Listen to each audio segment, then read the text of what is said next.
I think that's a decision, first of all, that Jay makes. And then I think the governor, traditionally, the position of governor has been the influential indicator of what happens there.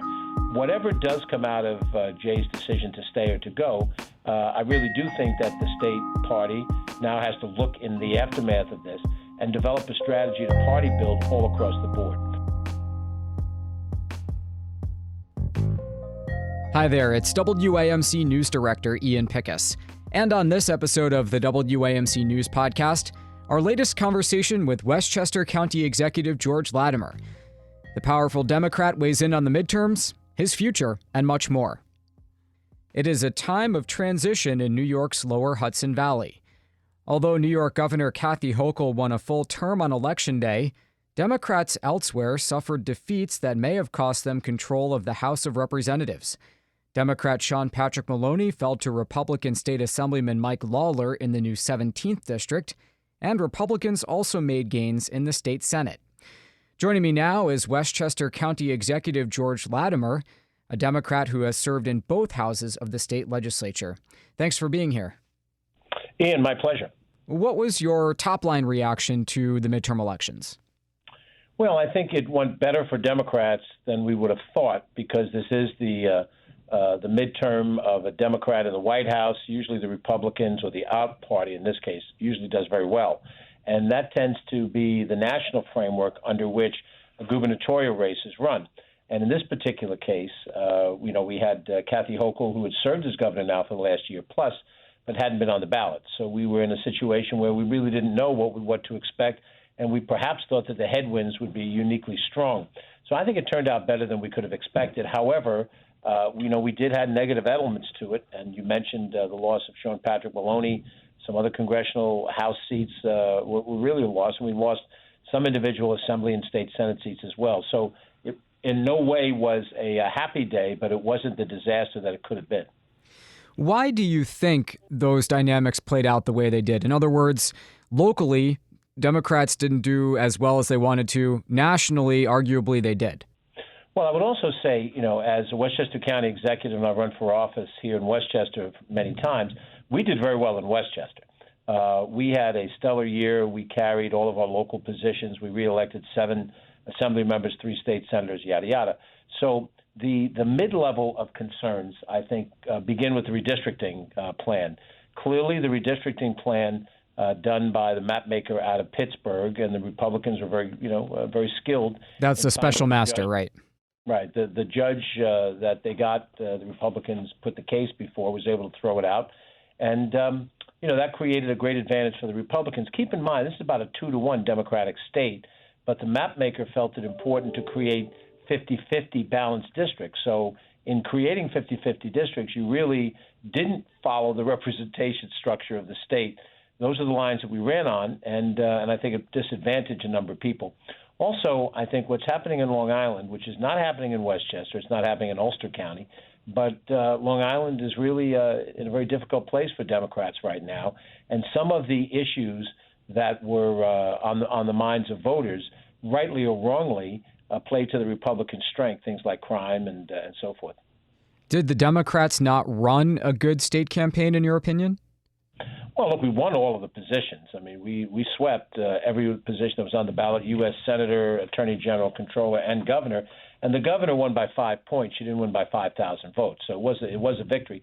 The problem comes in when you look at how the state breaks down once you get below the statewide aggregate. In the statewide aggregate, New York City is a hugely Democratic area, and it provides an overwhelming majority for statewide candidates. Westchester also delivered big numbers for the Democrats. But once you get outside of Westchester, and as I said, Ulster, Albany County, a couple of other counties here and there, Erie County a little bit, most of the rest of the state trended Republican, and Long Island, which are 2 big counties in Nassau and Suffolk, they trended Republican. So it kept the margins in a way that really hurt us down ticket.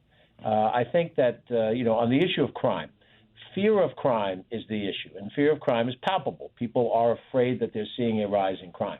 It's not backed up outside of New York City by the reality of it. In our county, we are safer today than we were 5 years ago. There's very low incidence of serious crime in Westchester County.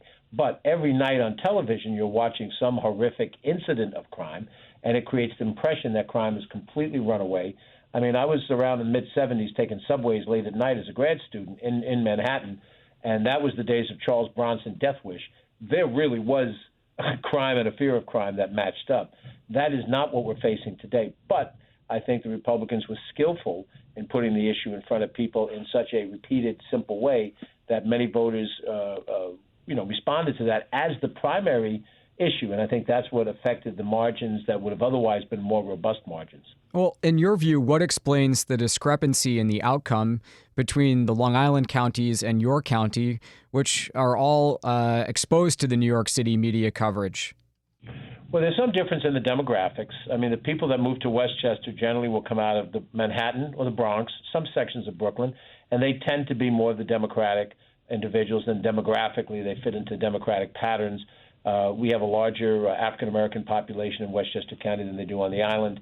Many times it's Staten Island, Brooklyn, Queens, individuals that move out to Nassau and Suffolk County. So that gives you a little bit different taste of it. But I would also say that we in Westchester, to whatever extent we take credit for the county government and our state legislators and so forth, we anticipated these arguments. Back in January and February, we were dealing with crime and the economic issues, the problems that we're having in the economy, which is really nationwide, not just New York. And we addressed them in certain ways, and we think that helped lessen the impact when the campaign started to focus on that. Sean Patrick Maloney, who lost his congressional district by 3,000 votes, he carried the Westchester portion of it by 20,000 votes. He lost it, unfortunately, because Rockland was a significant loss along with Putnam. But I think in our county we responded well. Some of it is demographic. Some of it is that we addressed these issues earlier on, and we changed the narrative. We did not let the other side drive their narrative to 100% of the attention. Given that, between the New York Post and the Fox media and so forth, there's a lot of media attention on crime and a lot of media attention on the economy, which exacerbated natural fears that exist. Well, do you think in the upcoming New York State legislative session, Democrats who are in the majority and will remain in the majority should change any of the bail reform laws or other criminal justice laws that they passed within the last couple of years? Yeah, no, I do think that they should look at the bail reform laws. I don't know what they will do. I served in the Senate and the Assembly, and I recognize that people who live in different parts of the state, in the Senate and the Assembly, focus on what the people in their districts are telling them. And in some of the districts, it's a different picture. But from a suburban standpoint, I think there does need to be a greater judicial discretion. And when you're dealing with somebody who's standing in front of you, they have committed a certain crime. If the crime is equal to the other crime and one person has money and the other one doesn't, then the bail laws reform is appropriate. But when you have an individual standing in front of you who has a record of dangerous behavior and repeat violent behavior, that should factor in to the judge's decision as to whether they post bail or not. That is not the way this law has been written, and I think it does need to be revisited. There is a reform that this law provides that's valid, but it also goes to the point of losing judicial judgment in a way that I think creates a potential negative. Do you think your party was slow to recognize it as a political liability for Election Day? I think that's probably true. One of the things that I certainly do as an official at the county level of government is I spend a lot of time out in the communities. And we have, diverse communities. We're a population of 1 million people. We're a little smaller than Nassau or Suffolk, but we're not tiny. And there's a lot of different threads of population out there. We have conservative voters as well as progressive voters. We have African Americans and Asian Americans and Hispanic Americans. So we've got all the diversity that you would find in the electorate. When I'm out in the community and I hear things unfiltered by polling data or what aides might tell me, I get a gut feeling. And the gut feeling is that issues that are on people's minds need to be addressed. And I do think that we could have perhaps addressed these things sooner and more decisively to show that, no, we're not soft on crime.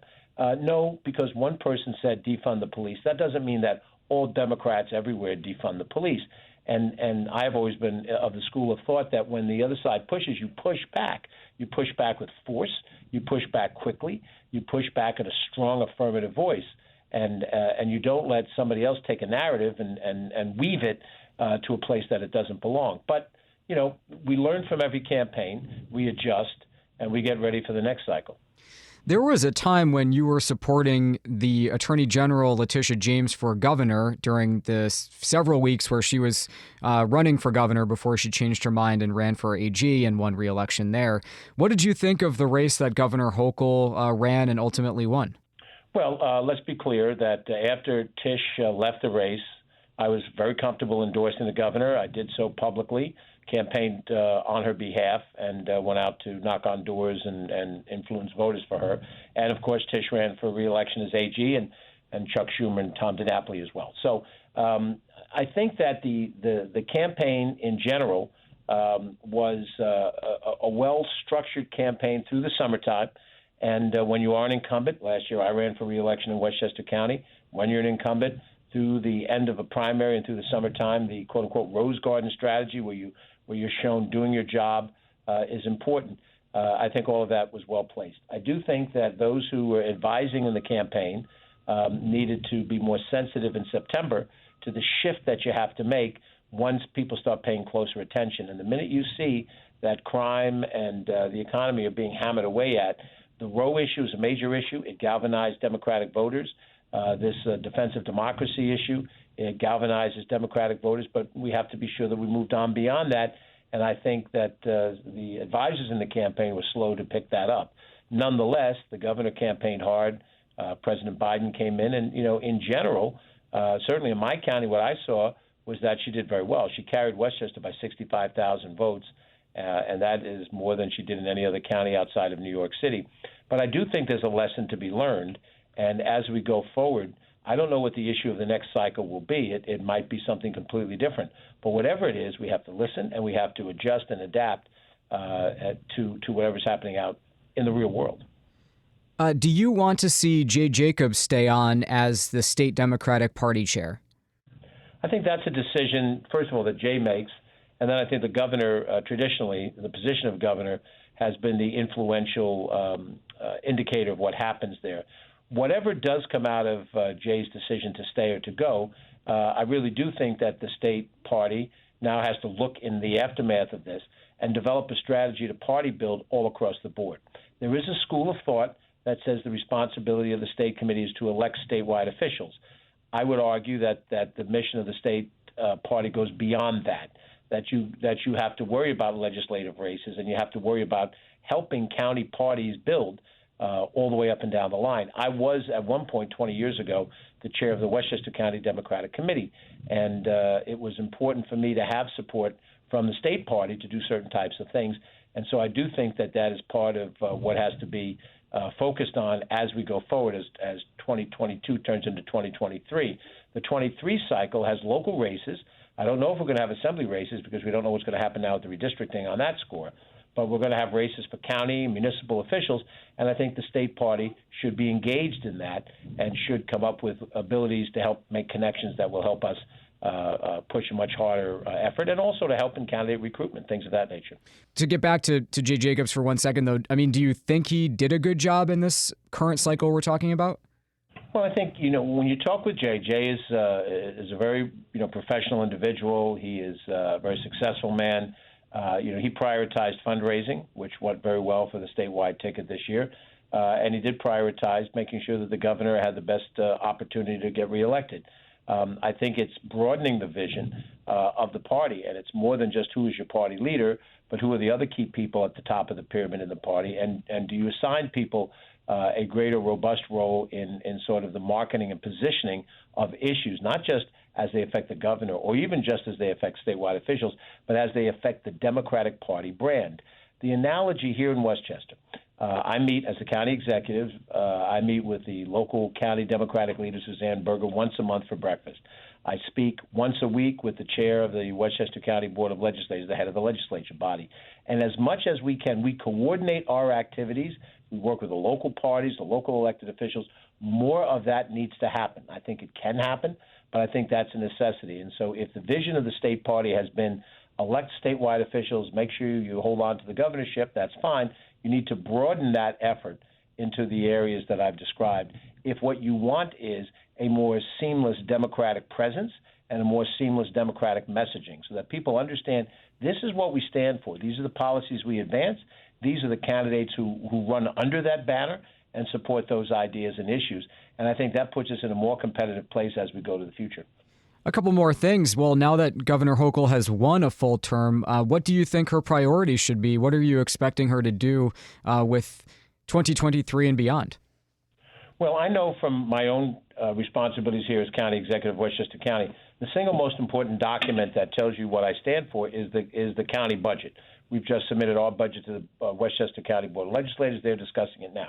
So I think the first thing we look forward to after the State of the State message, which she'll give, I gather, right at the very beginning of the year, will be the budget that she submits to the state legislature. And where the priority of spending is will tell us what some of those priorities are. And I think that ought to be what we react to at this stage of the game. She has gone through one budget cycle already as governor, so she has some experience. And this year, because it is right after gubernatorial election, the budget has to be delivered a little later, gets delivered in February. So that gives her and her team some time to identify what they consider the priorities. Certainly, having served in both houses of the state legislature, a lot of scrutiny is going to happen over the budget. The leaders, Audrey Stewart-Cousins, Carl Hasty, people I both know very well, are going to put the time and energy and effort in. And we want to see what that response is. We're dealing right now in a dynamic economic situation where we have inflation today and we may have a recession tomorrow. How do we respond to that fiscal challenge? What's going to happen? What's going to happen to our revenues? Do we see later in the year some economic downturn, or do we think we can work our way through it? That's sort of the first question. Because once you realize how much money you have, then you know where you can put it in terms of programs. How much will we do for education? What will we do for health care? How will we deal with the issue of corrections and into the criminal justice area?